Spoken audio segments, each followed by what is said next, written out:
Hey, Bobo. Hey. Do you know what's better than Christmas Day, Easter, New Year's, and every other major holiday combined? Cinco de Mayo. No.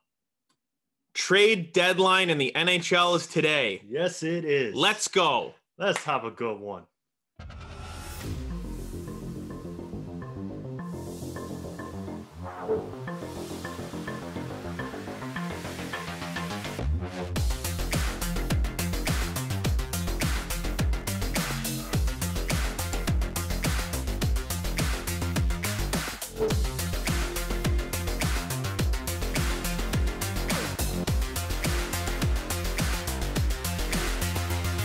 The Buschy and Bobo Show, a healthy scratch podcast. Here's your hosts, Kyle Busch and Brian Rager.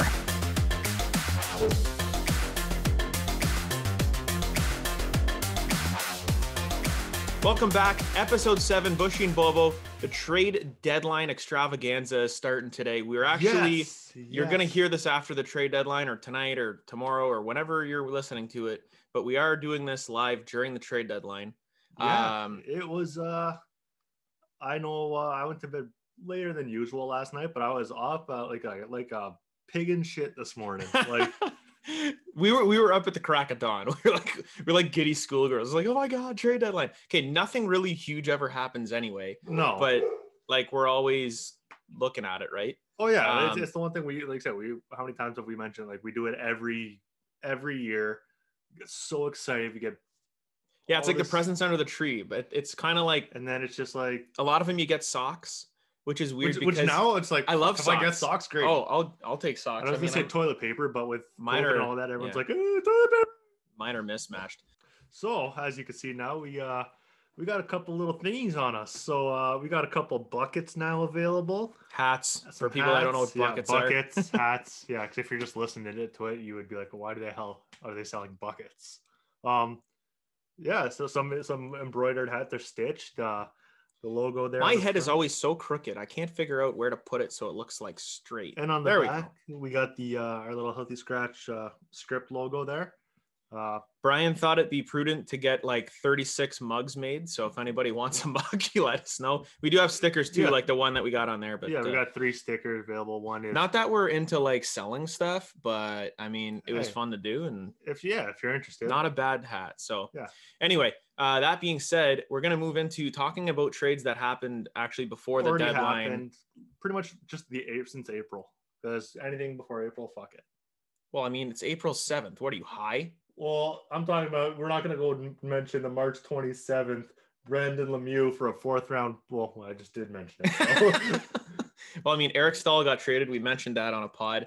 But the first one, kind of the bigger trade, was Kyle Palmieri and Travis Zajac, who are both on our top 25 list, went to the Devils. And going back the other way was AJ Greer, Mason Jobsu. They're both in the AHL.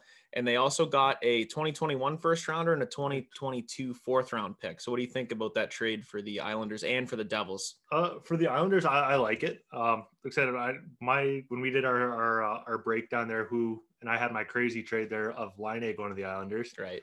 I think this makes a lot more sense. It's 2 veteran guys that I feel would fit that system really well. Obviously, shaving their faces is one thing they had to do. And did you see the tweet? I think it was Connor Carrick said that because Palmieri has like just the biggest facial hair of all time, but he threw a chirp on Twitter where he's like, "I'm honestly surprised that Lou didn't make him shave his eyebrows." Yeah, because the guy has massive caterpillars. Yeah, which is hilarious. But I think it's a good move for them. It's and then who's the GM of the Devils? Like, did you hear him come out a couple next? Is it Fitzgerald?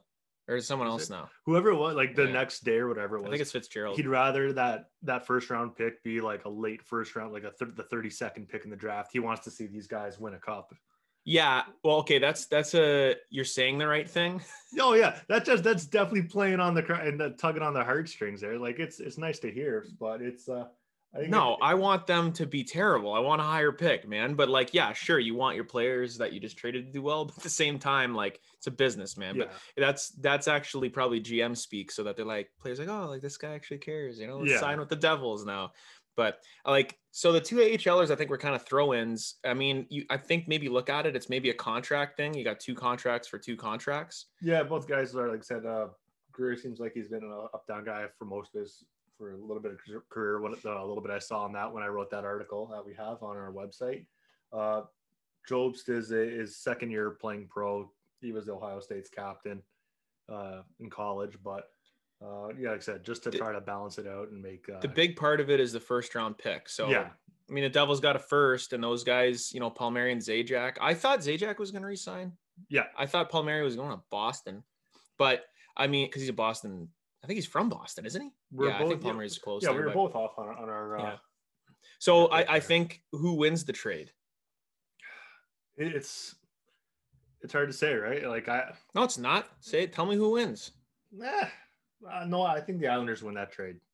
They got the guys that they need, right? Guy, yeah, I don't expect them to be too much more like to be today. I don't think they're going to have much more they're going to be doing, but because they don't have much cap room, right? So right. I think the Devils actually won that trade, and I'm going to tell you why. I think that first round pick is big because I mean the Devils are a team where like they should be on the rise, and Palmieri, Zajac, they're not really part of your future. I mean, package them together, they get a first, because what we're seeing with all the trades that we're going to be talking about is there's not a lot of first round picks being thrown around.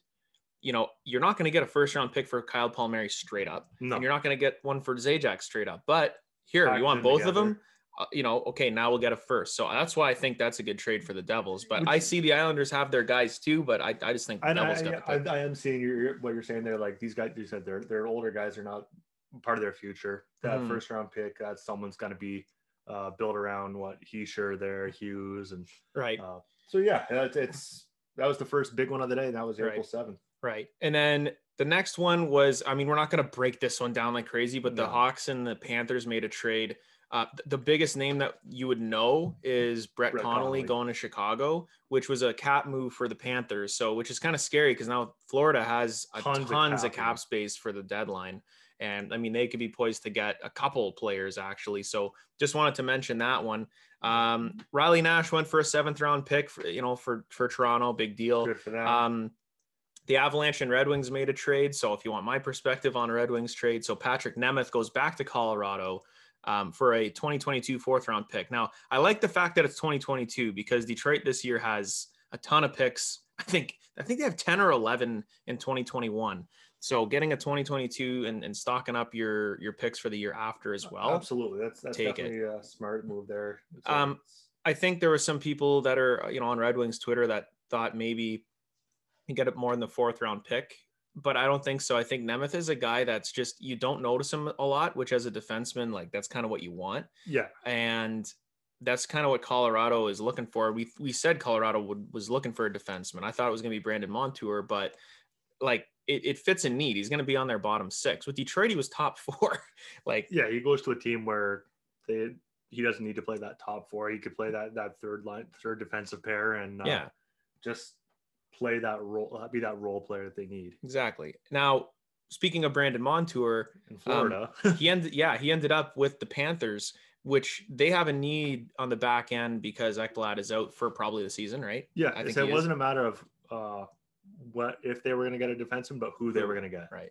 And Montour, I mean, is a younger guy. He's bounced around a bit between Anaheim and Buffalo and now with Florida, but he's a good player. Like anytime I watch him play, he's good. And he's actually a Kingsville kid. You know that? I did not know that. Yeah. Well, he played in Kingsville for a little bit. I don't think he's from Kingsville, but he played out there for a little bit. The Sabres got a 3rd round pick back in that deal. So that's, you know what, Buffalo was like, all right, you know what, we're poo. We're dumpster. You've got to sell. Seattle's a better team than us. Might as well try to. Yeah, they have to sell, and that's the thing is, I mean, get your picks, rebuild. You're going to be bad next year too. But if you're a Sabres fan, though, like how much heartbreak can you take? Like it's just been year after year. When we talked about our tanking thing, we mentioned that Buffalo's not tanking, and they're just bad. Yeah, but people they're tanking. They signed Taylor Hall for a year, guys. Like they went for, like they thought. Listen, their GM thought Taylor Hall and Eichel would be like, this is it. Butter and jelly. Like these are the guys, right? And then he got fired. Actually, I forget who was their GM. Now it's Kevin Adams, but their GM before got gassed, and I can't blank on his name. No, but I mean, that's something where you have to just get your picks now, build it your way. It's going to be heartbreak for a while for Buffalo, which sucks. But I mean, Brandon Montour, get a 3rd round pick for him. That's great. I think that's a trade. It's a 50-50 coin flip who you think is going to win, because Florida needed a defenseman. They got a guy who's in his late 20s. They only give up a 3rd round pick. They're at the top of the league. You have to give up something. So give up a pick. So that's going to be a late 3rd. So technically you can look at it as a 4th, right? Yeah, you can look at it as a 4th. And like I said, I think it's a coin flip, but it's a good hockey trade. Yeah. If you want, if that's the one phrase I'm going to probably use a lot today. Oh God. But okay. Another trade. Colorado picks up their goalie. So they got Devin Dubnyk from the Sharks for a 5th round pick and Greg Patterin. Yeah. Now that takes away from a little bit of the goalie market, because that was a team that we took a peek at and went, they need a goalie, because Francouz is out or whatever his name is. Francouz is out. Grubauer. I mean, you got a nice backup here. Yeah, Dubnyk, when he was with Minnesota, was a Vezina Trophy kind of candidate for like a season. I did not, when I was doing my right up on, I did not realize how long he's been in the league already. He's been in for a while. For a hot minute. Well, he's with Edmonton to start when they were bad. Yeah. And then, So, hey, it takes away from the goalie market. Like, as a Wings fan, I was kind of thinking maybe Bernier is going to go somewhere. I really don't think he's going to move anymore. Bernier, I didn't think he was to begin with, because and it's interesting because the list that we had of our top 25, like from yesterday to today, a good amount of guys guys got traded, but now it's something where I go, oh, this list is totally different just based on some of the trades we're talking about right now. Like Laine, Gaudreau, Ristolainen, like none of these guys I don't think are going to get traded. Not today. No, not today. But if we updated our list, like we had our top 25, but we had about 40 players on our, like, here's who could move. Could go. And if someone did get traded that we had on the list, I mean, that's on our website too. You can check it out, but we'll mention it. Like David Savard, that was a big trade for the Blue Jackets and the Lightning and kind of the Red Wings. Yeah, the Red Wings. It was a 3-way trade and brokering that deal there to make everything work. And I know you said you wanted to sort of break this down a little more. Now, here's where I'll give you some props. I'm not going to do it that much, okay? So just relish in this. You were right. Okay, you had David Savard number 2 on your list. I did. You did, and I had him at like 16. So I was wrong. So like he's I really like him as a defenseman. I'm not sure. I had him rated lower because I didn't think he was going to get traded. No, you thought he was resigning. I thought he was going to resign. Well, I thought if you're Columbus, he probably should. But with this return, I mean, you're getting Tampa's 1st round pick, so that's going to be a late 1st, right? Because Tampa Bay is incredible. But here's the thing. So one thing that we didn't take into consideration when we were making our predictions, right, or teams that we were looking at a team's cap space. Yeah. And just going looking at one. Tampa Bay has 0. How are they going to do this? They could never get a guy like, we don't think they can get a guy like Savard. That's why we both said John Merrill, because he makes under $1 million, and that would be pretty easy to just flip a player, throw in a pick, you're good to go. But one thing that teams are doing a lot now is jumping in as that third party and being like, being like, hey, we'll take some of that cap space and just give us a pick. Yeah, for a pick. Because if there was technically something on that trade list that we could have put on there, it could have been cap space for some of these bottom feeder teams like Detroit, like that can weaponize that. And we've been waiting, like Wings fans have been waiting to see what Yzerman's going to do with this cap space. He did one last year with Stahl. So like, this is something where I go, okay, you're taking on, a little bit of cap hit, which who cares? And you're getting a 4th round pick. I think it turned out to be around $1 million, which they bought a 4th rounder. Yeah, which isn't bad. They bought a 4th round, and then Tampa's also getting Brian Lashoff in that deal, but he's staying in Grand Rapids. I think it's a contract thing. Yeah, like one for one type of thing. But he's just going to stay on loan. Stay in Grand Rapids there. But the skinny of it is Tampa Bay gave up a 1st, a 2nd, and a 4th to get David Savard. 1st and 3rd. Oh, 1st, 3rd, and 4th. Yeah, that 3rd is. Is that a conditional?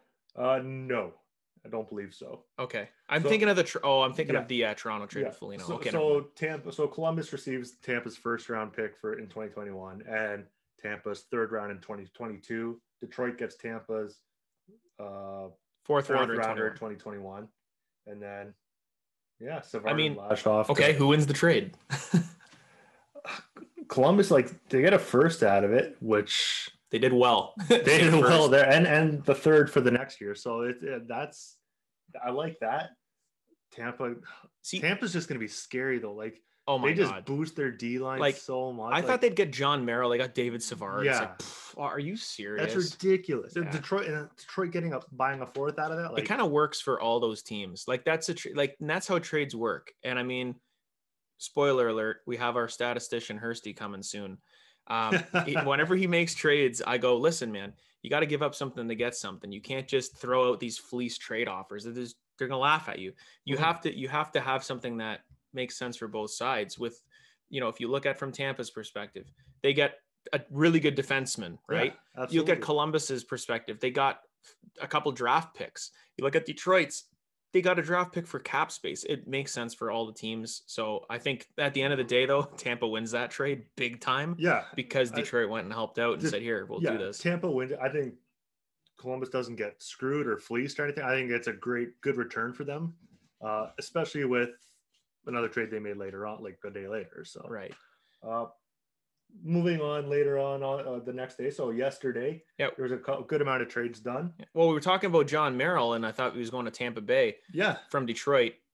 He actually went to the Montreal Canadiens, which we both thought the Canadiens were done. I didn't think they were going to make any trades. They were going to do anything crazy or make any moves. Lou was asking me, well, what about this Merrill guy? What do you see in him? And I go, well, on a bad team, he's been decent. He was hurt for a little bit. He got healthy scratch the other night, so I kind of had a feeling, well, yeah, he's gonna move. He's only making like $750K. Yeah, under $1 million. He's UFA, and I mean, so Montreal gave up a 5th rounder, which, okay, I thought you'd get maybe a little bit more for John Merrill, but get something for him. And then Verbeek's like a 4th line AHLer, and it's Pat Verbeek's son, so they traded for him, but.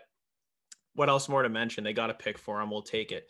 Big trade for any Leafs fans out there. Yeah, which when we were going through, actually, before you even, it's the Nick Foligno trade. Nick Foligno, right? I know the one when we were going through our list and making who were guys that could be available.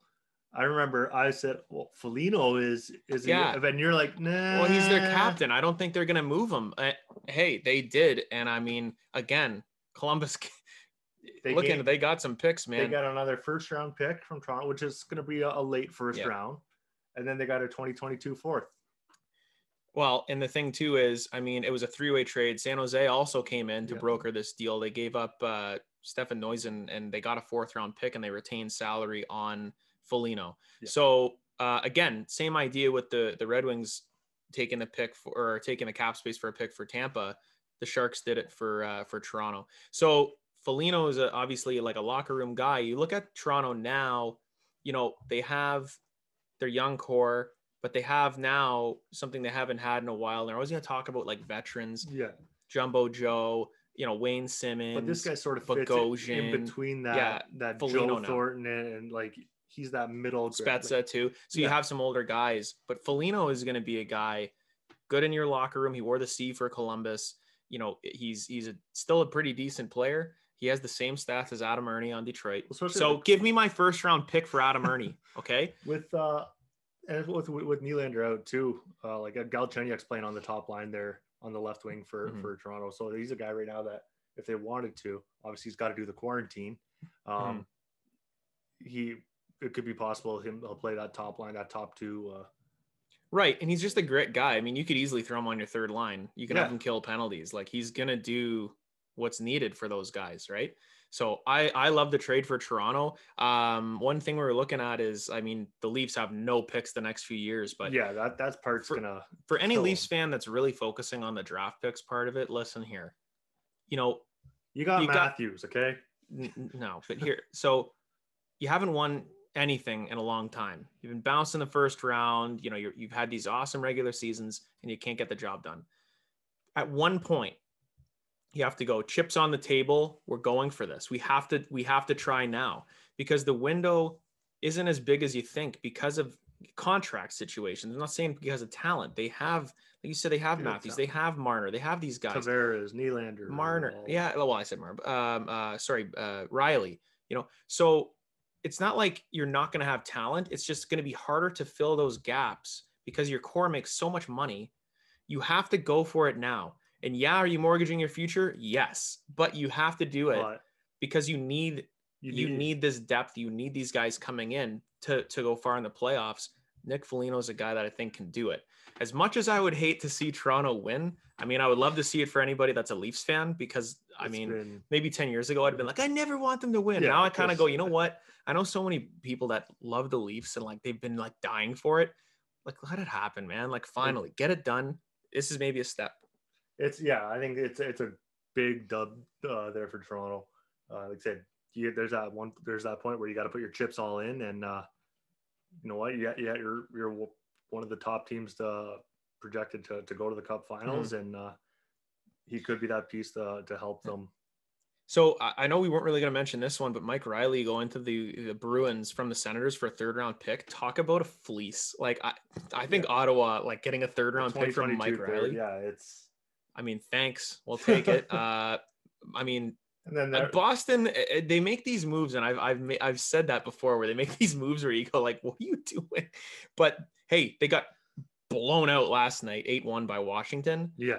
And hey, maybe we need a defenseman. Let's get Mike Riley. Sure. I mean, they don't have a ton of cap space, so they kind of had to do it. That's not going to be a top name guy, but and another the Senators also picking up a 7th rounder for 2022 for Braden Coburn. Yeah, and Coburn actually won a cup with Tampa Bay. He's going to be on your bottom 6, so it's actually for the Islanders. Not a bad pickup. Did Coburn play for the Islanders before? Something we could look up right now. I feel like he maybe did, like a while ago.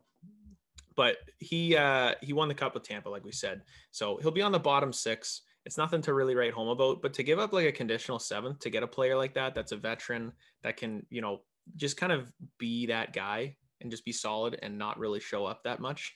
That's what you're looking for, right? Braden Coburn, he played for the Thrashers, the Flyers. Tampa, so it was never okay. Ottawa. I don't know why I thought, but now he's on the Islanders, so I was kind of right. Thrashers. That was a nice little throwback there. Oh yeah, and then big trade of late last night, early this morning. I said I was having an early later night. I was in bed, ready to go, and then my phone goes off. Taylor Hall to Boston, and I text you right away. I mean, it was rumored for a while. Yeah. Now here's where I'm going to take some credit. If you go on healthyscratch.ca and you look at our top 25 available players and you listen to the podcast, I think episode 6, our trade deadline primer. Episode 6, I put it in there. Bushy told you that he's going. Yeah, he's 1 for 6 Boston. now. 1 for 6, and you're over, but it's fine. I'm over, but I thought, okay, Taylor Hall going to Boston makes sense. It doesn't make sense. Boston would do that, right? They're going to give up something to get him. They'll take the cap hit. They think that's what they need. They need defensemen. They need forwards. They need gold. They need everything.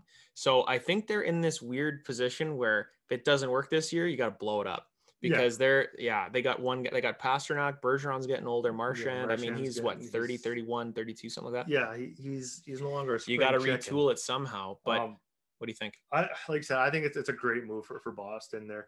Hall, he's been passed around more than like a $2 hooker lately. So, obviously he's not the same Taylor Hall. Like he hasn't been playing like the Taylor Hall from 4 years ago where he won the Hart. Won the Hart, yeah. But going to Boston, he doesn't have to be that top guy. He doesn't have to be that top 2 guy. He could fit on that second line, that first. Like there's so much Boston as. Like I said, you're putting him in a top 6 role. That's why you got him. Absolutely. Right? He doesn't have to be that guy. Like in Buffalo, it's him and Eichel. Like they got to be the 1-2. In Arizona, it was him and Kessel. I mean, they got some guys but just I think him going to a maybe team, Keller. Yeah, Clayton Keller is their guy, maybe. But I think him going to Boston, where he can be that third option that doesn't have to be that like the number 1 guy, the number 2 guy. Like the full trade was Taylor Hall and Curtis Lazar for a 2nd round pick and Anders Bjork. And the funniest thing is Paul Beeson thought Anders Bjork was from Sweden just because his name, but he's American. But I think it's a good win there for I think Boston gets a guy which. So you think Boston wins a trade? I don't know, because Hall had a shit year. He's a -21. So you think they won the trade? Because They lost that trade big time. I don't know if it's a wit, but I think like it's fine. You can go that way. I'll just disagree with you. It's not a big deal. I don't see it as I see it as a need. You think he's gonna do better in Boston? Yeah, I think he's gonna do better in Boston. Okay, but that's fair. But I like that second round pick in Buffalo. I think Buffalo wins the trade easy. So you signed a guy for a year. You thought you were going for it. Go get something for him. They got a second round pick. You're not getting a first for him. He's got 2 goals. He's minus 22. I mean, Anders Bjork is not nothing either. He was on their roster. He was on Buffalo's starting lineup. Last 2 years he's played for I think Buffalo wins that trade all day. I don't think Taylor Hall's that good. I mean, in his trade value I saw a chart on Twitter. His trade value has plummeted. He's played for how many teams in the last few years, whether it's just signings and stuff. Like he's not. Yeah. But I like it for Buffalo, man. I'll take that second rounder. Yeah, easy. Buffalo, you're not getting. You got to take that. Like so, you're stocking up on some picks there. You got some picks now, and now Boston, they've had Tyler Seguin and Taylor Hall. Yes, they have. So, and then the last trade before the deadline, and nothing's happened so far. We're actually recording this early morning. Yeah, what is it? 8:30 right now. It is something like that. What is it? 9:15. So this is like just after midnight. Yeah, Jeff Carter, who was on our list. We didn't project him really going in our top 25, but he got traded to the Penguins for a conditional 3rd and a conditional 4th in 2022, 2023. Jeff Carter, obviously a couple cups with the Kings, started with the Flyers. What are the Penguins thinking here? I don't know. Like you get a depth forward, but I like the trade for the Kings. I'll take the 3rd and the 4th. Picks, yeah, I'll take it because Jeff Carter is getting up there. I think, man, the Penguins, they're in this weird thing too. You see these teams like I think Detroit started the cycle of being bad early, and now you're going to see teams like Chicago, Boston, Pittsburgh just start to kind of fall off the wagon with trades like this. You know what this reminds me of? This reminds me of the Red Wings trading for David Legwand. It reminds me of Detroit trading for Eric Cole. The Pittsburgh trading for Jeff Carter, that's what it signals to me. It's like desperation. It's like they want to keep that Crosby, Malkin, like those that they don't want to let it go. It was Datsyuk and Zetterberg. It was those 2 guys, and they tried to keep it going. It just doesn't work. Like if you would have said Jeff Carter to the Penguins 10 years ago, oh fuck yeah. But like I said, he's. It just smells like it's a desperate move. Is it for their one last hurrah before something blows up? That's what it sort of seems. So the nice thing for Pittsburgh is they didn't give up a 1st or 2nd. Obviously, you're not going to have to give up that up for Jeff Carter, but a 3rd and a 4th. I mean, it's not nothing. It's in subsequent drafts, so that's something that I don't think is a big deal. And you're going to see a lot of that. If there's 2 picks, they try to stagger them different draft years. Yeah. So I like I said, I like those picks for LA. You're able to get something for a guy that's up there in age. He's said for Pittsburgh, is it that one last hurrah? Yeah, we'll see. I think it is. I really do. I think it is. You heard rumors early of Crosby getting moved. Yeah, like you said that at like was it last week or yeah, that was just happened like for a week during the season where they weren't doing that well, and they're like, do they look at moving him? It's like something that... you know what's crazy, and I know this is like we're talking trades, it's trade deadline. Like if you're the Penguins, you kind of like, here's where teams kind of get in this, like where they won't do what's necessary because they don't want to like ruin the fans and stuff. Like they're never going to trade Sidney Crosby. Okay. That's my guarantee. They will never trade Sidney Crosby. They'll trade Evgeny Malkin. Yeah. They are never trading Sidney Crosby. They're never getting rid of Chris Letang. They're just like, okay, they were in 2009. They won it in, what were they? 2017, 2018 or something. When it went back to back there. Yeah. They were part of that team. We're not getting rid of them ever, right? Well, so was Fleury, but then... Like, what if a team came to you and said, we're going to give you 3 first-round picks, 2 second-round picks, and our top prospect for Sidney Crosby? Yes. Like... Crosby's been sort of injury-prone. He's up there. He's getting up there in age. He's what, 30? But why wouldn't you do that? Yeah, he's 30, You know 33? What the reason is? Because, well, we want him to be a Penguin for life, and we're going to retire 87. Well, they're going to retire 87 anyway, but we want him to be a Penguin for life. We never want to see him in any other jersey. But if something like that came along, like, I don't know, if something came along for Zetterberg and Datsyuk or something. What do you do for something like Yzerman back in the day? What do you mean? Okay. Say who was shit back then? Vancouver. says, okay, we'll give you 3 first rounders, 2 seconds, best prospect for Yzerman in like 90, like when it was like 99. Absolutely not. They were still awesome. Why would I do that? The Penguins are I think they're on the way down. Okay. Detroit won a cup in 2002 and they kept going. They had a 25-year streak. I'm not giving that up. Okay, so say the 20, like an 03 then, or whatever it is. Yzerman had one knee. Yeah. And he retired in like 2 years. He wasn't worth that. So I think like if you're trying to make it a comparison, yeah. Like it would be like, if Washington somehow started kind of going downhill, would you trade Ovechkin?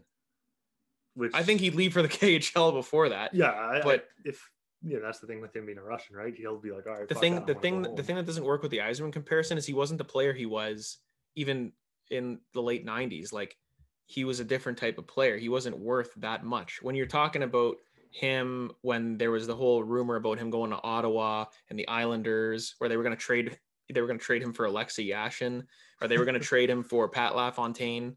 Those are the Mark Messier, even like the Rangers, like that was when he was in his prime, when he was awesome, but the team couldn't get it done. Yeah. So that was the difference, is they did get it done and they were still really good with him. Right. And he wasn't making that much and he was their captain.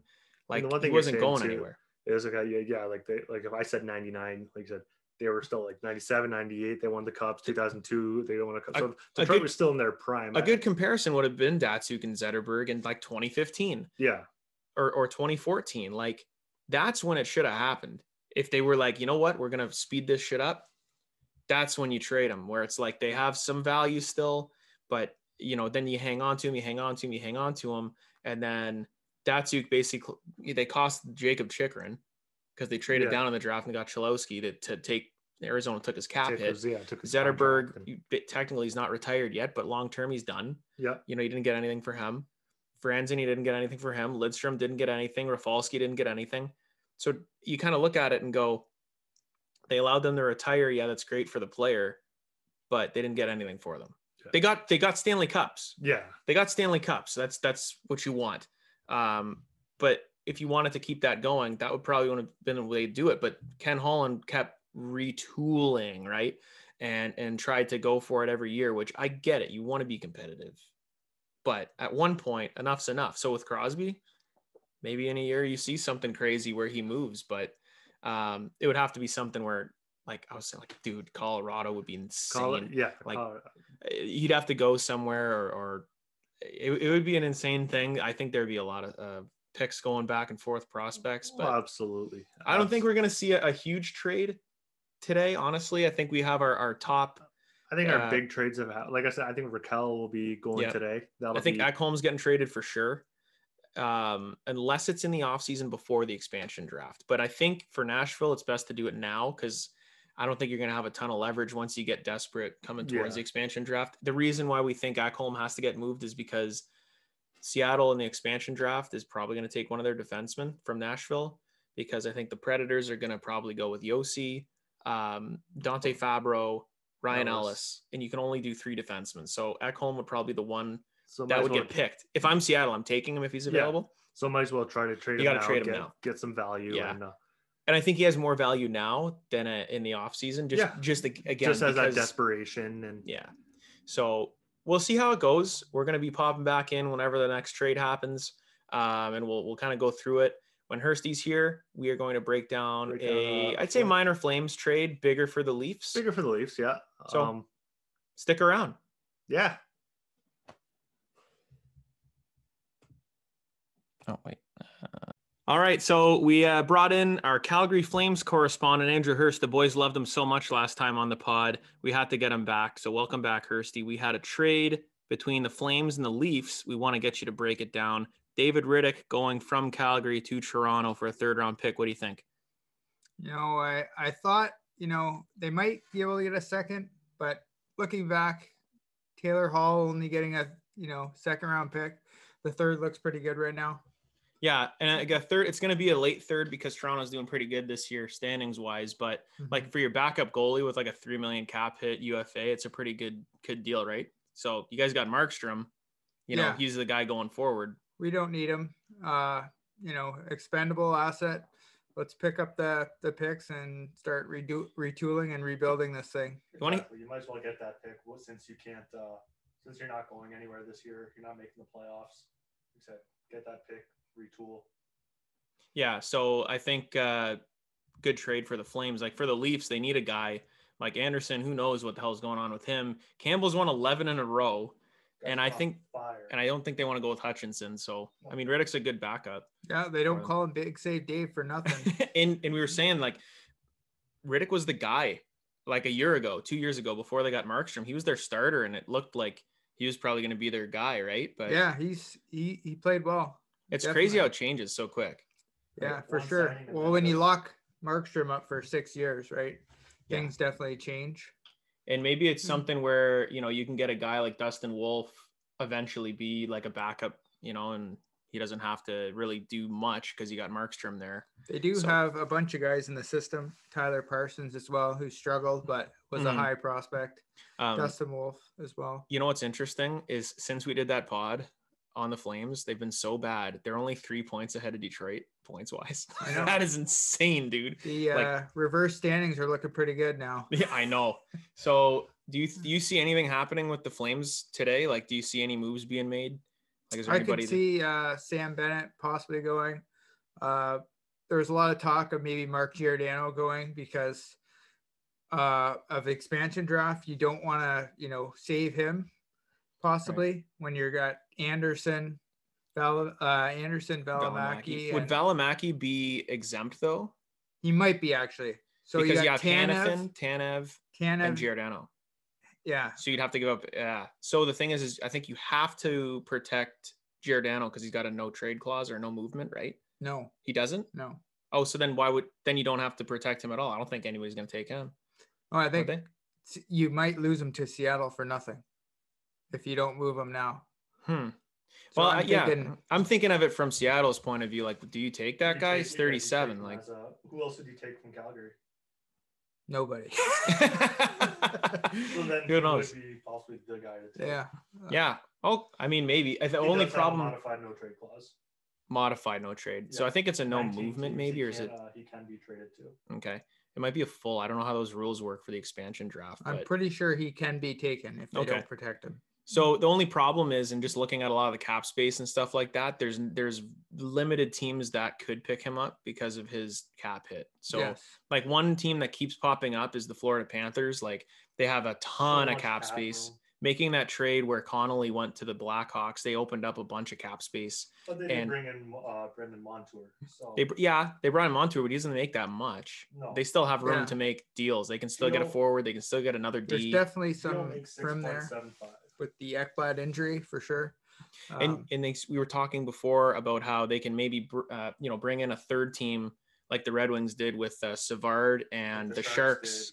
To kind of come in and go, hey. I mean, Calgary's got a little bit of space where they can probably retain some of that if they're looking to get eager to get a deal done. Right. Yeah, and they could do that if it's a team that's up against the cap, but then maybe you call a team like that has a bunch of space and go, hey, man, we'll give you a 4th round pick, retain the rest so we can get rid of this guy. So it'll work. Their current cap space, they have 3.4 mil. Yeah, right. But they're not going to add anybody. So. Yeah, so who cares? Yeah, it's like one of those things. It's about who are you trading him to. So yeah, I think we have Sam Bennett on our list. We already said maybe Johnny Gaudreau in the offseason, but like today, maybe Sam Bennett. We had Riddick on the list, not on our top 25, but we did have him. Yeah, as a top guy. Another guy that might go for a few Gatorade bottles is Derek Ryan. Ryan, yeah, he might go. He's pending UFA. We didn't have him on the list, but I've heard a few looking for him. But making 3.1 mil. Yeah, the cap hit's what scares me. That would have to be retained, but he could be, a useful 4th line center in the playoffs. See, that's the thing is like maybe that's something where like as a Wings fan, I never know, but I like Luke Glendening is probably one of the best guys if you want to like a bottom 6. He's leading the league in face-offs and like he's got the A on his jersey. But if you don't get him, you go after Derek Ryan. Yeah, the thing with Glendening too, like I said, he's leading the league in face-offs. The team's gonna want that, right? I hear that every single broadcast. It's like, hey, enough. I get it. That's the only positive we have. The face-off leader, woo, right? But hey, I mean, yeah, so Derek Ryan could move too. Yeah, I don't think we had really anybody else on the Flames moving. I don't think. Because they're not buying. Most of the heavy lifting will be in the offseason, I would say. Yeah, but I think so, depending on what they want to do, because like they are just falling right now. So the expansion draft throws a little bit of a twist on things where you could see guys go.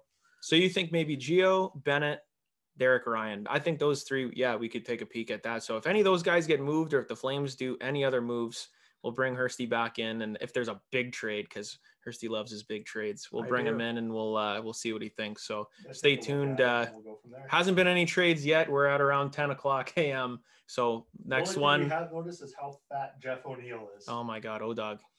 Oh, you see his 40-yard dash. It took like 15 seconds. Jesus. Where's the ketchup? He's sponsored by Harvey's. Are you serious? No. Stay tuned for the next trade. So we actually just got some information. The waiver wire just hit at noon. Sammy Vatanen got claimed by the Dallas Stars, and a Montreal Canadian just got claimed. Victor Mete going to the Ottawa Senators. We're going to bring in one of our Montreal Canadiens correspondents, Pete Baldwin. Peter, what do you think about Victor Mete getting claimed by the Ottawa Senators? Oh, sir. I think that's a good spot for him. I'm watching the TSN right now, and there's not much going on. Adam Gaudette just got traded to Chicago. Oh, yeah. We're going to have to ask Bobo about the Canucks because they're a dumpster fire. Dude, okay, so we were talking to Lou, and he said, I said, Mete got claimed, and he said, good. And I'm like, wait a minute. Like, you loved Mete. And he's like, no, I didn't. I thought he'd be good. I'm like, yeah, that's what I meant. So, what happened? Because he was, like, one of their top guys a year or two ago, right? He came in, I got to look up his, I'm going to pull up his Hockey DB. I'm going to be on a podcast. I have to have Hockey DB up. Oh, yeah. So I remember watching him actually when he played for London, and always really impressed with his skating, like one of the best, quickest defensemen I saw, and maybe even in the league right now. But he's very limited offensively. He came in on he made Montreal at a camp in 17-18 on a pretty bad Habs team and was able to play with Shea Weber right away. He's a left shot, really quick, like I said, smaller, but he never really, like, for a guy that skates like he can, I would have thought that he would have been maybe playing on the power play. Never really got any power play time. Still really young. Like, I think he's 22. He's already played, for a 22-year-old defenseman, he's already played 185 games. So it's funny. I saw a tweet yesterday talking about Mete when he got placed on waivers. And someone had said he'd probably be more hyped if he had never played a game yet, right? Well, he's still 22. Do you think they're giving up on him too soon? Maybe. You know what? He could go to Ottawa and do really well. I think Ottawa's a really good spot for him. They just lost Mike Riley and Coburn last night. He's going to get two left-handed defensemen. So I think he'll probably slide in right behind Shabbat on the second pairing. And he might have a better chance to contribute offensively there. Montreal right now, as average as they're playing, are very deep defensively. I mean, picking up John Merrill yesterday, I can ask you guys about him because I haven't really seen much of him. Ben Sherrod's injured, but he should be coming back soon. And then Joel Edmondson's had a pretty good year. Like, I think he's top five in the league in plus minus, maybe top in plus minus. So there really wasn't much room for him. He was in and out of the lineup and Romanov too, right? Mm-hmm. So the games that he did get in, he covers the ice so well, but he's very, very tentative with the puck. Like, I just never saw him making any good offensive plays. Like, I don't have the numbers in front of me or anything, but that was something that Lou said is that, like, well, he's not really producing offensively. He's not that great defensively. Like, he's hyped. He's young. Like, when is he gonna be a player, right? I agree with Montreal's defense. Weber, Petry, Sherrod, Edmondson. I honestly, when they signed him, in the offseason, I was like, why? Like I was kind of like, this is an odd trade. They traded for him, right? Like, I'm like, this is weird because he's not that great, but obviously he's been fitting in pretty good there. And then like Romanov coming up, and then like trading for Merrill. I thought like the Wings would maybe get like a 4th rounder for him. I was like 5th. I'm like, all right. I mean, we'll take something for him, but he makes almost nothing. $750K UFA this year. So like Lou was asking me like, what's this Merrill cat? Like, what's he about? And I'm like, well, you're going to have a defenseman that like he's been logging like 20 minutes a night for Detroit on a bad team, doing okay. You're not going to notice him that much. Like he's never going to really like screw up that much. He's not going to wow you. He's just going to make the play. So like for a bottom 6 guy, he'll be fine. And also you're going to get the best mullet in the league. Yeah. I saw his mugshot. Disgusting. Like the salad on that guy. That's something that Tatar put out there too. My Twitter. God. But yeah, I saw that. Because we thought the Habs weren't going to do anything. Like once they got Stahl, I'm like, they don't really have a lot of space left. Like we thought Merrill was going to Tampa Bay, but then they got Savard, which I didn't see that happening. But yeah, it's interesting because there hasn't been a ton of trades, which is I guess like how it usually goes. But I guess we can mention that we got you on here. I know you're like our Habs guy, but you know, Gaudette, Vancouver, and traded to Chicago. Yeah, and that trade did come back in. Does it say what he got traded for? Yeah, Matthew Highmore. Yeah. Maritimer. Okay. Well, I mean, that's something. I mean, I don't know. I liked Gaudette, but I guess they're just kind of going, okay, let's move him, right? Yeah. I don't really know what to think about that one. What do you think? I'm not a old Gaudette. Like you said, he hasn't been anything like special this year. Like it is what it is. I didn't think anyone in Vancouver is getting traded this year. Well, yeah, at the beginning. Yeah, nothing was going to happen. Well, especially now, like with everything. But he did, like, he's just passed those COVID protocol and all that, so he will be going to Chicago pretty much right away. Yeah, and then the other trade that I guess Kevin Leake said is Kulikov from the Devils going to the Oilers. To Edmonton. I mean, okay, Ken Holland, like you do you. I don't really have anything to really say about that one. I don't know. He's been around a long time, eh? Like I think he's a decent depth piece. I haven't seen enough of him either to have a good opinion. I think he's a left shot. Probably can slide second to third pairing, I'm guessing. I would say third, really, but yeah. I mean, yeah. If they're looking for a defenseman, he'll be cheap too, and I don't think it'll cost them that much. I don't think, I don't think there was really anything there. You're looking at Matthew Highmore now. Like, what's his stats looking like? Yeah, so I'm just comparing him and Gaudette. Like, Gaudette's a center, 24 years old, 33 games this year, 7 points. He's a -13. Then we go over to Highmore, 5'11" center. He's 25, 24 games, 2 assists, -5. I think he's undrafted.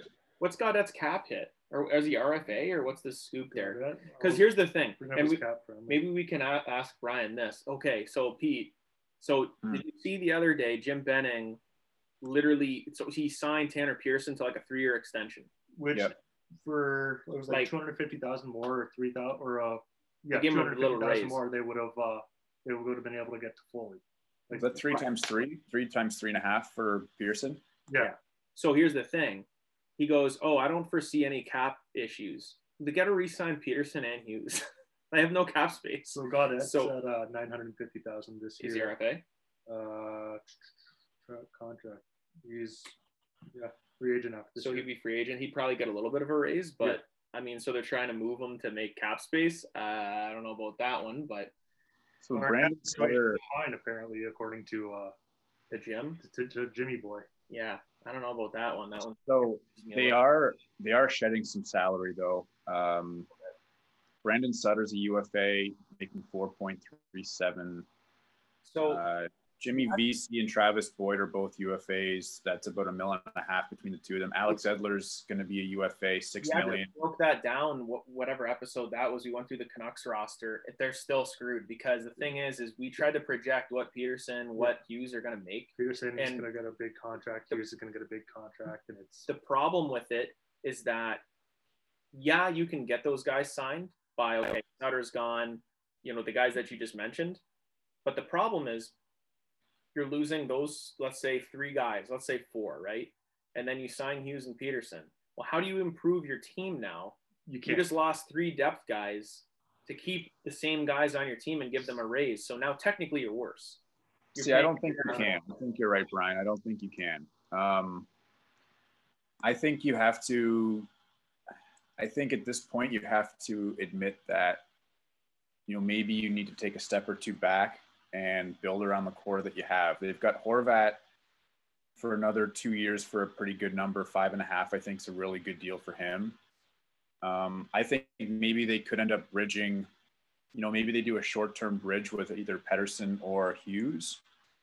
I think they got Demko for a good number. Yeah. I know that he hasn't had a lot of runway or a big body of work, but you're probably going to, maybe you lose Holtby in the expansion draft too. He makes like almost 4.3. Yeah, Holtby is. It's going to be interesting to see. Him. It's going to be really. They only have past this year. They only have Myers and Schmidt. And Myers is on for $6 million until 24, 25. That's rough, but Schmidt one scares me. I looked at that one. I'm like, oh my God. I think they'll have some room, but you're right. Like they're not going to be able to make a significant step like I think most people thought.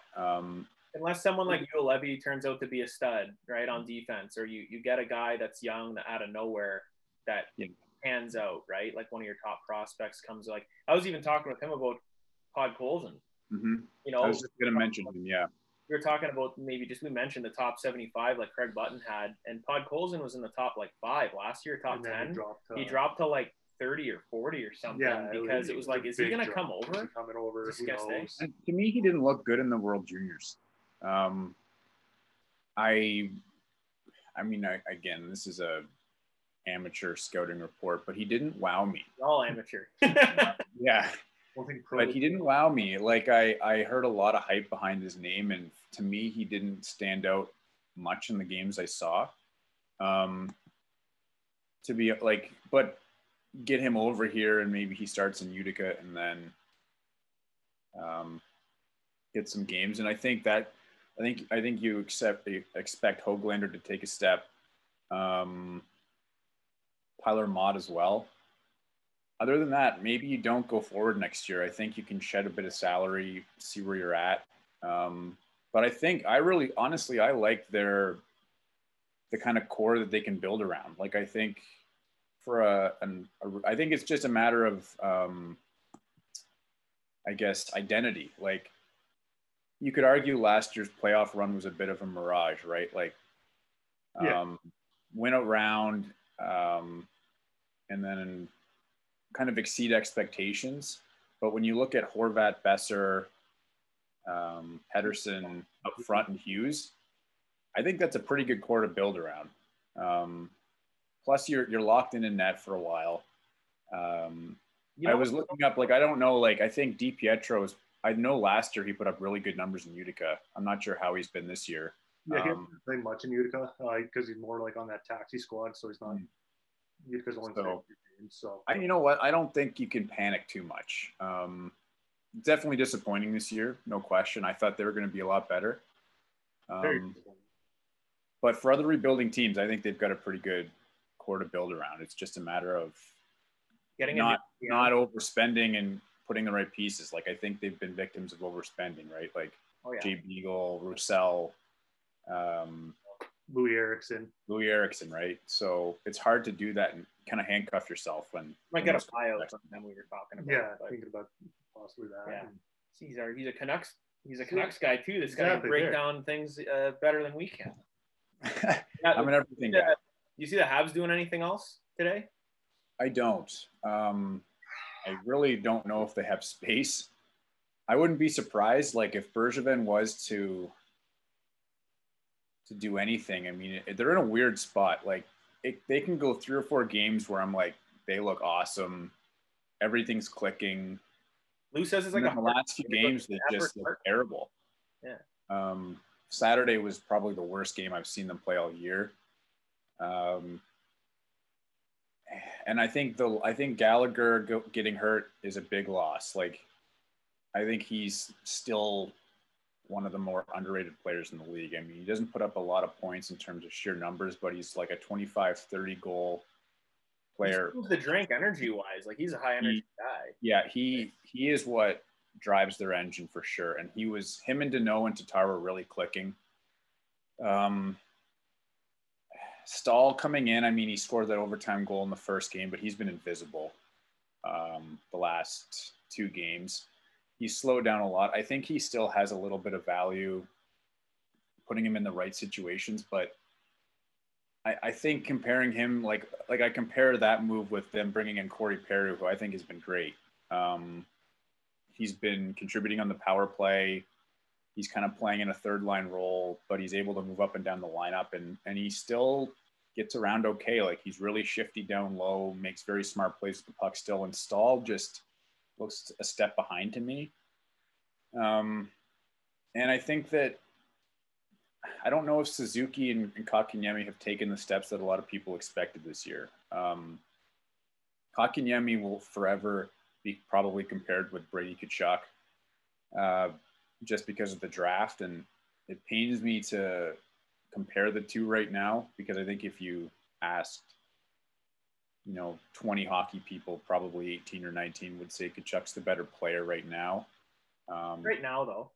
It is. And I think Kotkaniemi is still good. I think just because a player gets drafted 3rd overall doesn't mean you have to expect them to be 40 goals, 85, 90 points. Yeah, he's also centerman. Like, it's hard to play center in the NHL. Because another guy that could enter the chat on that too is Zadina, right? Like, he was supposed to go 2nd or 3rd, and he went 6th. Yeah. Like, and I think he just made it kind of the second half of last year. He's a regular this year. And he's okay, but he's not there yet. Kotkaniemi has a lot of qualities that will make him give him a long career.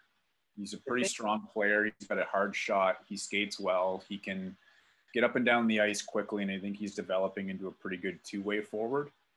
So maybe you have to temper expectations in terms of measuring someone solely based on production offensively.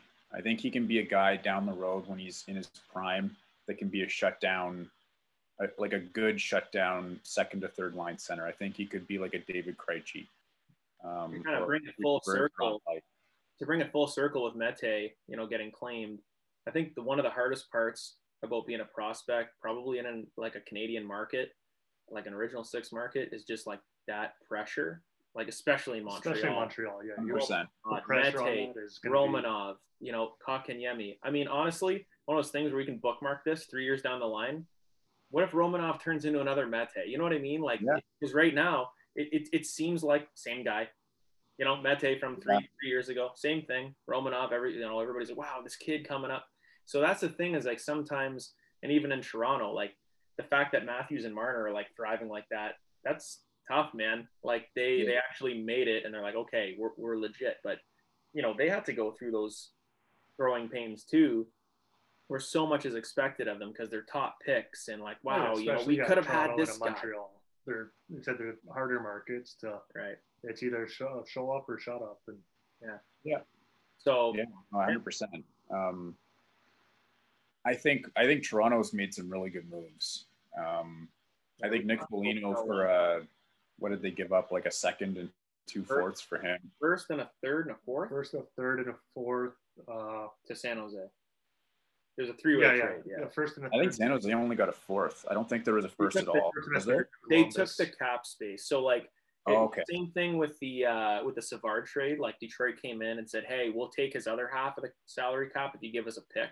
San Jose did the same thing, so that Toronto can afford very similar. And then with Toronto bringing in Riddick there as the backup. Yeah. We talked to Hursty about that one, so he wasn't. I think that tells you that Anderson could be out longer. I think he's technically on the LTIR right now. Yeah. Well, they have Hutchinson as their 3rd guy, right? Or technically their backup. Yeah, Hutchinson, so it's like, which I think he's a career AHLer. Best. No. But if you get into a playoff series, I still want more depth in that. Like, you saw what happened with Colorado last year, right? Grubauer goes down, and essentially that's it. I think the same thing could happen in Toronto. Jack Campbell's been playing the best hockey of his career over the last 2 weeks. I think he's a really good goalie as like a 1B. But you got to think there's still question marks. And especially with Toronto's playoff track record. I mean, until they win a playoff series, to me, there will always be a little bit of a question there where do they have what it takes? They have all the talent, but do they have what it takes really to get over that hump? And I honestly think it's going to be tough to come out of the North. I think top 4 teams are pretty set. But who do you guys think? Who do you guys have coming out of the North? Out of the North? Well, I mean, obviously, I think it's going to be Toronto and Montreal, right? It'll be 1-4. And you got Winnipeg, Edmonton playing the one. And I think that'll be a coin flip, but I think Winnipeg would take that one, to be honest with you. I think goaltending. Yeah, it's going to come down to goaltending there, and I don't think Edmonton has goaltending. But it's weird because like Montreal is a team that I could see taking out the Leafs. I really could, honestly, because you talk about goaltending again. Everybody's pissing all over Carey Price right now. Dude, let the guy get in the playoffs, and you're gonna love him. He'll be fun. I think in playoff hockey, I really, and I'm very biased, but I truly think that in a way Montreal can be built to win playoff rounds. Sure. I think they're underrated physically. People think of them. They think of the little guys, Tatar, Suzuki, Kotkaniemi, like they don't have any like Gallagher. They don't have any monsters there, but their defense is big. You know, Weber, Petry, these bigger dudes. Edmondson. So, you know. When you've got a full healthy lineup, you've got Sherratt, Weber, Petry, Edmondson, Romanov, a combination. And then the back end will be a combination of Romanov, Kulak, and Merrill. Yeah. Another guy that I forgot to mention earlier is Brett Kulak, who I think he basically stole Mette's spot. Like he came in, I think he was in the Kirby Reichel trade from Montreal to Calgary as a throw-in. Wow. And I think, might want to double check on that, but Kulak has been really good. Hursty said on waivers. On waivers, it was a nothing pickup. And he's been great. Like he's been really steady. There's been a lot of progression in his game. I mean, he's like a mid-20s to late 20s guy that's pretty much carved out a career for himself playing in Montreal. And I think he basically made it impossible for Bergevin and the coaching staff to get rid of him. Like out of all the players, like I think he might have been a scratch maybe once or twice, but he's certainly in their eyes ahead in the depth chart compared to what Mete was. So, and I mean, going back to the playoffs, like they play a very fast game and they don't score a lot, but they play fast on the forecheck and with a lot of pace. And I think, again, once Gallagher comes back, Sherratt comes back, Price is healthy, then you never know. You really never know. You get in the playoffs, and that's the thing, right? You just gotta. You're not playing the whole league now. You're playing 1v1, right? And that's where I think even coaching comes down to it too. And having a new coach with a new coach with Ducharme. Sometimes it's something where you might not really know this guy. Like, Claude Julien had been around for a long time, and he probably has his ways, right? Like he has what he likes. This is the systems that he plays. This is how he runs his power play. And like Sheldon Keefe can look at that and go, okay, here's where we're gonna counter that. Dominic Ducharme, like who the hell knows, right? They got to figure that out now. But hey, he might have some tricks up his sleeve where he goes, oh, I know how to play the Leafs. This is easy. We're gonna do this. We'll trap them or whatever, right? So that's the thing that's why I think Montreal, honestly, if they came up against Toronto, I probably would go. I could see them taking them out in 7 for sure. Yeah, it's not going to be a cakewalk for Toronto. It'll be a good series. It never is. Yeah, right. But I think Toronto's got all the talent in the world, but you still see them getting these track meets with teams like 2 nights ago, 6-5 with Ottawa. That to me is like alarm bells go off, right? Like I actually do like Ottawa's makeup. I think they're going to be awesome in the next few years. They got pieces for it. Yeah, they do. So, but yeah, I mean, if Montreal makes any more trades, we'll definitely hit you up again. Yeah, absolutely. Yeah, be on it was be nice on the to see show. all the insight there. I was like, yeah, let's ask Pete about Mete, and then we got more from that. We got some Vancouver. We got a little everything. We'll take it, man. And you know what's funny is no trades happened that whole time, so it's all good. Just the return piece on the Vancouver Chicago. Yeah, I think it's going to be pretty boring the rest of the afternoon. We're hearing good Branson to Montreal. What? That up right now. No way. Yeah, that makes no sense, Hursty. Hursty's just throwing out rumors. Harvey's. Go eat some Harvey's. No, it was Eklund. He said it was Eklund. Of course. Yeah, that's not a thing. Not a chance. Jesus. He's getting y'all excited. He's like, what? What the hell, guys? Anyway, Pete, so like we'll if something else pops up with the Habs or something and we need some instant analysis, we'll hit you up. That sounds great. All right, buddy. Thanks for coming on. Yeah, anytime. Another trade came in today. Matthias Janmark going from Chicago to Vegas, as well as a 2022 fifth-round pick. In exchange, Chicago is receiving a 2021 second-round pick and a 2022 third-round pick. Buschy, thoughts? Okay, so it was actually on TSN originally, like it wasn't right. They actually had it where like the second and third were going the opposite way. This makes a lot more sense because I was going to roast the Blackhawks. This makes a lot more sense for them. The Vegas Golden Knights are getting Janmark, who's going to be probably second or third line. We saw that he's actually can play the wing. He can be the centerman as well. Down the wing anywhere. So put him anywhere up front, and he's probably a top 9 guy, I would say. Someone you put on your third or second line. He can do power play. I think we're looking at the second and third round pick going back. That's a tall order to get a guy like that maybe is just a top 9 guy. Maybe that's the going rate right now, but he got more than what Taylor Hall got, technically, right?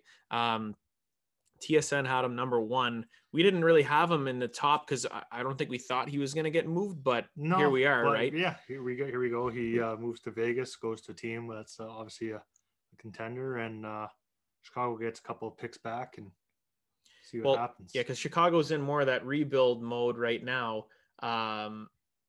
So they have to just kind of go after the picks, and that's something where you're not going to re-sign Janmark, get something for him, and they did. I mean, you're basically upgrading a 5th round pick to a 3rd. You're getting a 2nd round pick for Janmark. That's pretty good. So I think Chicago probably gets a pretty good deal there. Looking at it from Vegas, you're getting some depth up front. It's a good trade. It's a good trade both sides. Like I said, Vegas gets that depth. Chicago's gets. Looking at it right now, I think I give the edge to Chicago just because a 2nd and a 3rd. I probably wouldn't want that much for Janmark, but like that's the going rate. If you want the guy, go after him. If you think that's when it's going to make it go over. He got a 2nd, so did Hall. So right. So we've been sitting here for like 2 hours and nothing's really happened. But we finally got a few things, a couple not trades. So Scott Lawton actually got re-signed by the Philadelphia Flyers, 5 years, $3 million per year. Yeah, 5 years, $50 million total. Yeah, 3 AAV. And then who's the other one that Iafallo with the Kings, a 4-year, $4 million per. Yeah, and then one trade was Carl Soderberg going back to Colorado for 2 guys that we don't know who they are. So see you later, Soderberg. Yeah, and then Rolston and Josh Dickinson, whoever those are. And then a trade where we got to bring back Hursty. Calgary Flames finally traded Sam Bennett, who was on our list. I don't know where we projected him ending up, but he went to the Florida Panthers for a 2nd round pick in 2022. And then Emil Heineman, who is a left winger playing in the Swedish Elite League. He was a 2nd round pick last year. So basically you're trading Sam Bennett for 2 2nd round picks. So what do you think about that trade, Hursty? I like it. I think, it was time to probably move on, change the scenery for Sam Bennett. He was picked 4th overall. It seems high, right, with his production and the number of years that he's been in Calgary. But, I like it.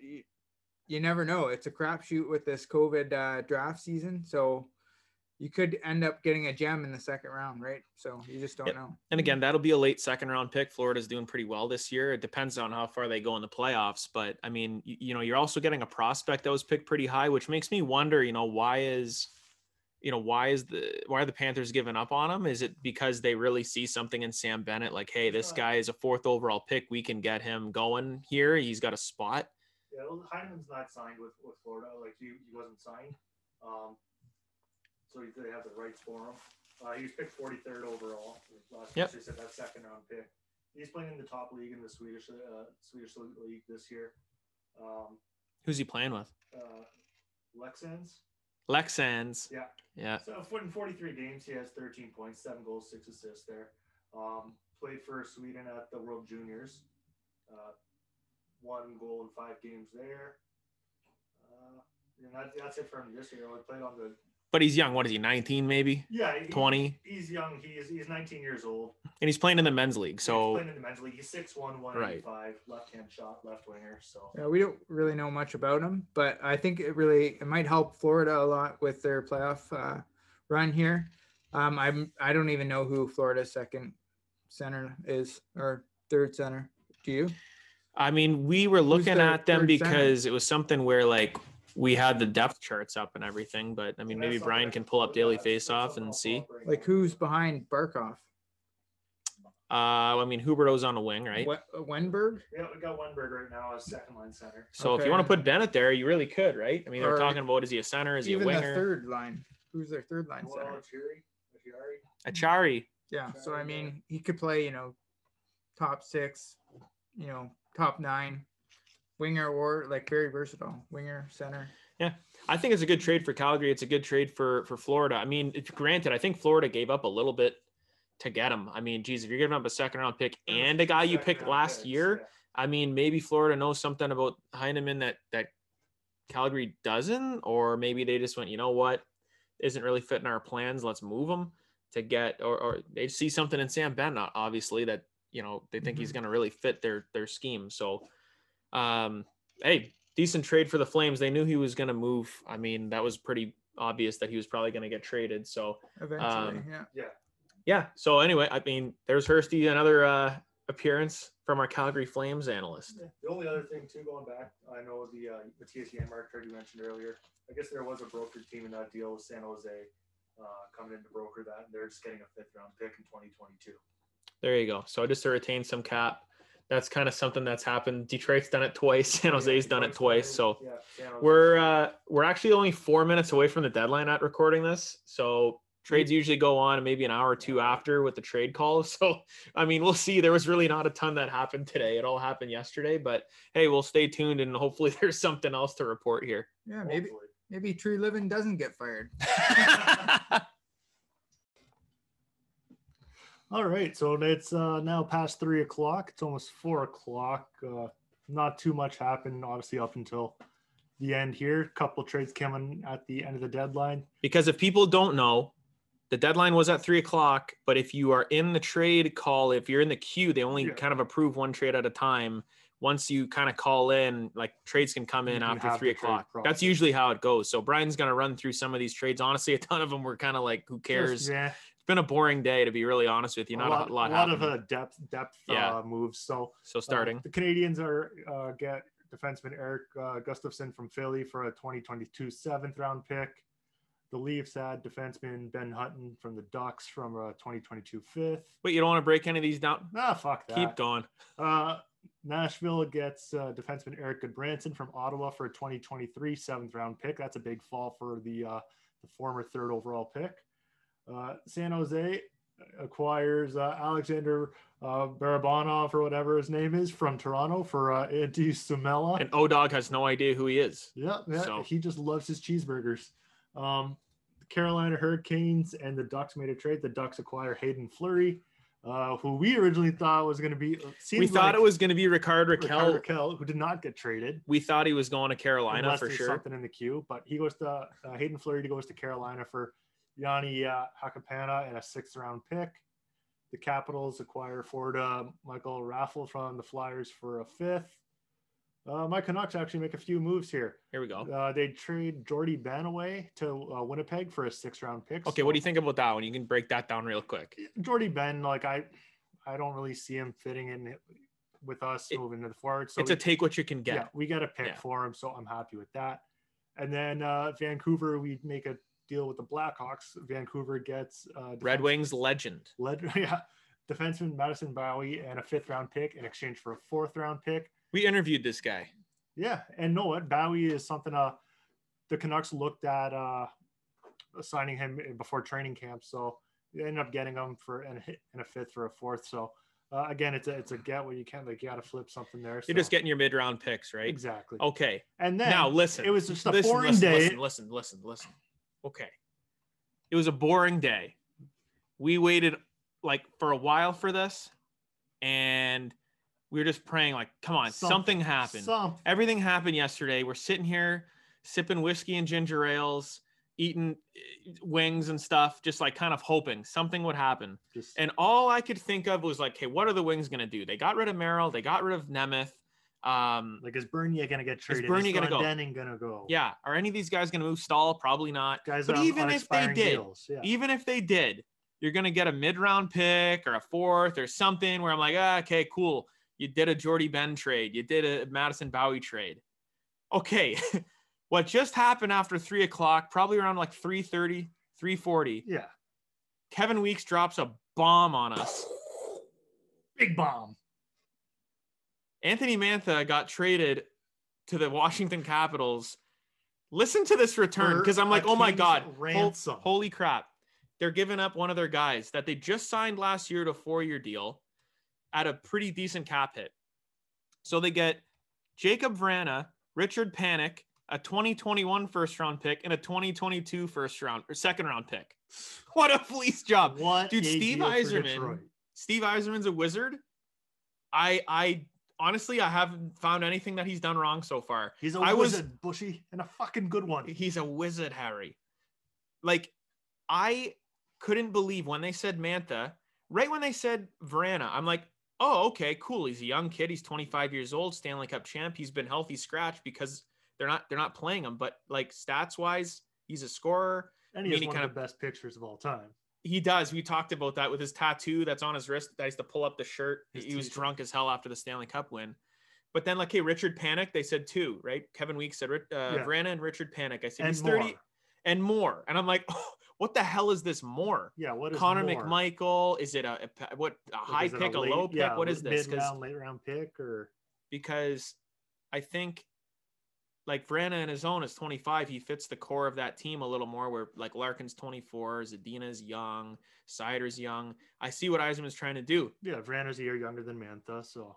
And then we hear a first-round pick and a second-round pick, and I almost have to go change my pants. Like, what?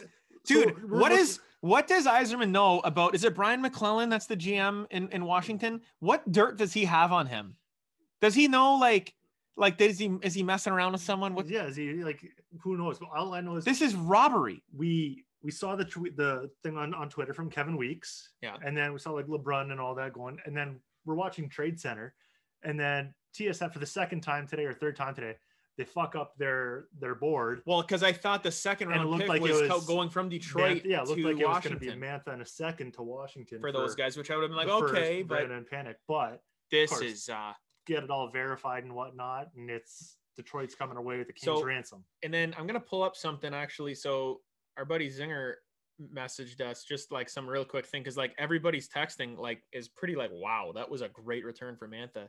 So he's saying the only guys under contract for Detroit next year: Larkin, Nemesnikov, Zadina, DeKaiser, Stetcher, Grice, Fabry, Nielsen, and Panik. Those are the only guys. Now, not to say they're going to re-sign. Vrana's a RFA. They're going to bring back Bernier. They're going to bring back Glenn Denning, I assume they'll bring back too at this point. But like, that's insane. They have $45 million in cap space. Like, not that they're going to go out and sign some big free agent. They might. I don't know, but I don't think they will. But it's they got to sign Bertuzzi too. That's the thing. There's a lot of RFAs on the team. They got money though now. But man, did that trade make the deadline worth it for me? I don't know, man. That was nuts. I did not expect that. We did have Mantha in our grid. So if you look on healthyscratch.ca, there are top 25 players, but it shows all the players. Yeah. It's I didn't think he was going to get traded. Not a chance. No, and I think we were saying that maybe not a chance, but I thought it was very unlikely. But I mean, if the Washington Capitals really wanted Anthony Mantha, and Yzerman's like, hey, man, this is the premium. And he waited right to the deadline to get it. Like, good for him. Because now here's the thing. I'm looking at it as a Red Wings fan. Like, we look at the Capitals, right? Yeah. They're going to look at this and go, okay, Jacob Vrana, he's been a healthy scratch. They might be like, well, whatever. Richard Panik, 30 years old. Who cares? First round pick is going to be low because the Capitals are having a really good year. And then a second round pick the year after. cost of doing business. You have Mantha. It's not even a rental. He's there for another 3 years. Yeah, he's got term on his deal, and you watch. And you know what? I bet you Mantha will go on and be great there. I think he'll be really, really good. You want him to suck because you're like, whatever. Yeah, but at the same time, like, I have his jersey upstairs. I have an Anthony Mantha jersey. It's useless now.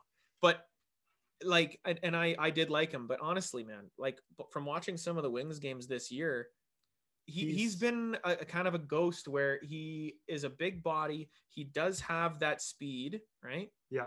Just speaking on, you say he's been a ghost. When the Trade Center's been trying to get in touch with the Mantha, they've James Duthie. They're just like, hey, Anthony, blah blah blah. First time they just have his picture up there and dead air, nothing. So they said, okay, once we get in touch, then we'll bring him back on. Bushy's over in the pisser, and they're trying to get Mantha on there. They're like, oh, we got Mantha again.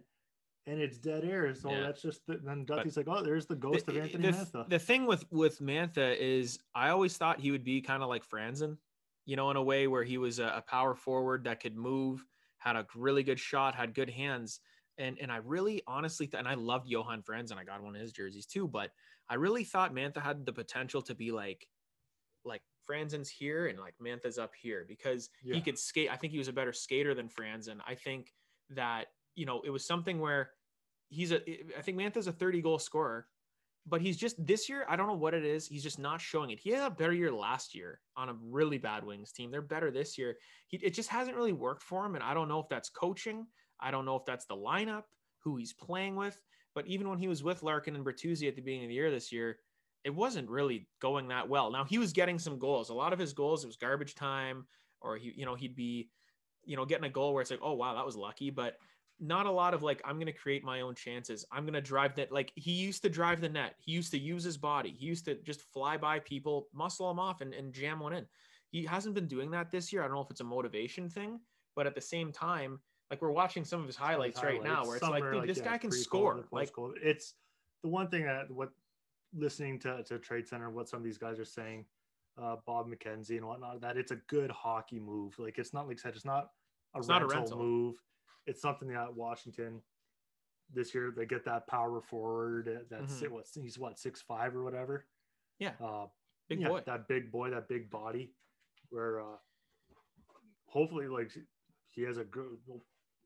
he brings Washington like over that. Well, he'll play with better players, that's for sure. And I mean, he'll be on their power play, but I mean, it's something, maybe that's a change of scenery for him. I know he signed that contract and he sounded excited about it in the offseason when Yzerman told him to plan.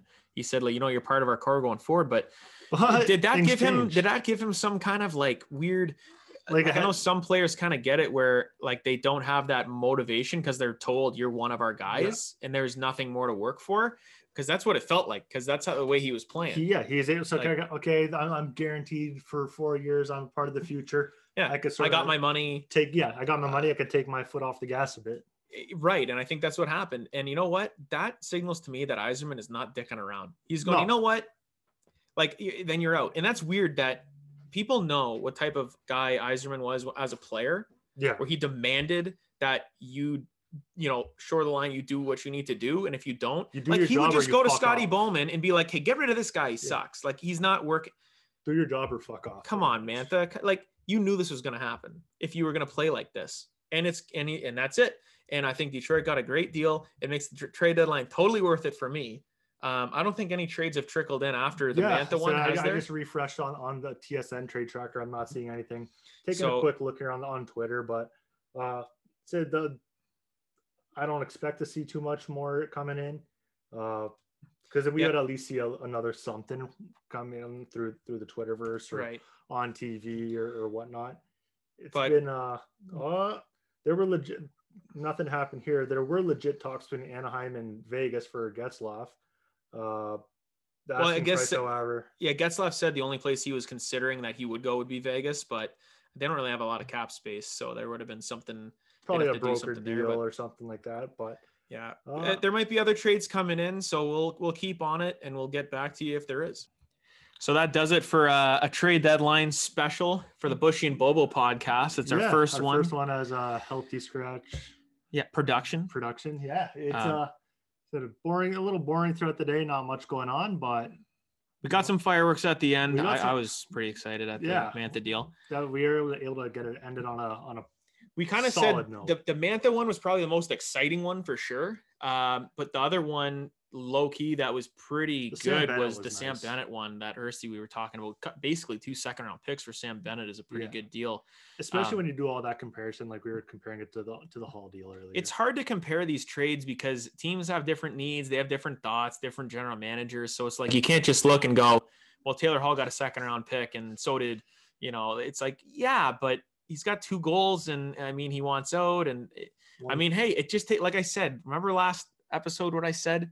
It just takes one dumb general manager to trade with. That's all it takes. And I want to bring up one other thing before we do head out. Speaking of the one dumb general manager, is we listened to a bit of Ken Holland speaking with doing his press conference after.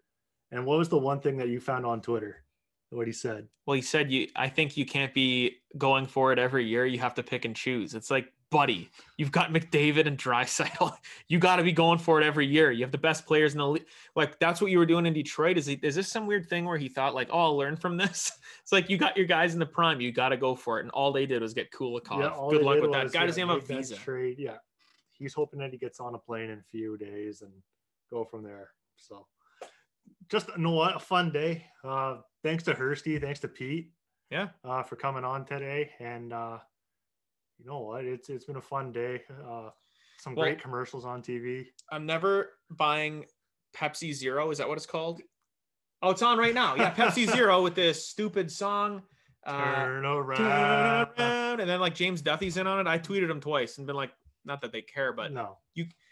They had 4 times or 5 times the amount of Pepsi Zero commercials than trades today. And then when a trade did break, they would just talk about the Leafs. Same one after this. Oh, never mind. There's another. They'll talk about the Leafs after when another trade's breaking. They talked about Foligno for like maybe an hour and a half today. Like just jumped in, like let's talk about it again. Like you already did, and then like we heard way too much about Ben Hutton. The guy's not even gonna play. Relax, okay? So I'm fired up. Had some whiskey ginges. It's been a fun day. We'll do it for the draft too. Trades, yeah. So the draft. 100%. We're doing the draft. Absolutely. Yeah.